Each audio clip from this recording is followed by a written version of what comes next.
Hi అండి. ఈరోజు పిల్లలిద్దరికీ క్యారేజీలు పెట్టడం చాలా లేట్ అయిపోయింది. వంట కూడా చేయలేదు. ఈరోజు స్పెషల్‌గా ఏదన్నా చేద్దామని కొబ్బరికాయలు ఉంటే కొబ్బరన్నం వండాను. అందుకు చాలా లేట్ అయిపోయింది. ఇప్పుడు వంట అయిపోయింది. క్యారేజీలు పెట్టి మా పిల్లలకి ఇవ్వడానికి స్కూల్‌కి వెళ్తున్నాను. స్కూల్‌కెళ్ళి క్యారేజీ ఇచ్చేసి వచ్చేటప్పుడు సీతాఫలాలు కొనుక్కుందామని ఐడియా వచ్చింది. సీతాఫలాల కాలం కదా! సీతాఫలం తినటం వలన చాలా మంచిది. సీతాఫలం వలన చాలా ప్రయోజనాలు ఉన్నాయంట. ఇందులో అనేక ఔషధ గుణాలు కూడా ఉన్నాయంట.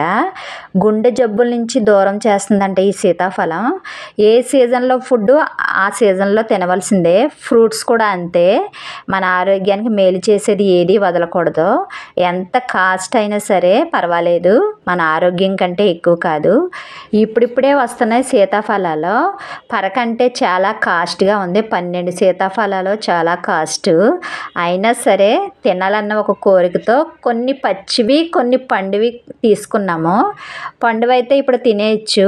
పచ్చివైతే ముగ్గిన తర్వాత తినొచ్చు కదా! కొనుక్కున్నవన్నీ ఒకేసారి తినలేం కదా ఫ్రెండ్స్. మా తోటలో చెట్లు కూడా బాగానే పండుతాయి. కానీ అవి ఇంకా పిందెల్లాగానే ఉన్నాయి. ఫ్రెండ్స్, నా ఛానల్ నచ్చినట్లయితే సబ్స్క్రైబ్ చేయండి, లైక్ చేయండి, షేర్ చేయండి, నన్ను ఎంకరేజ్ చేయండి.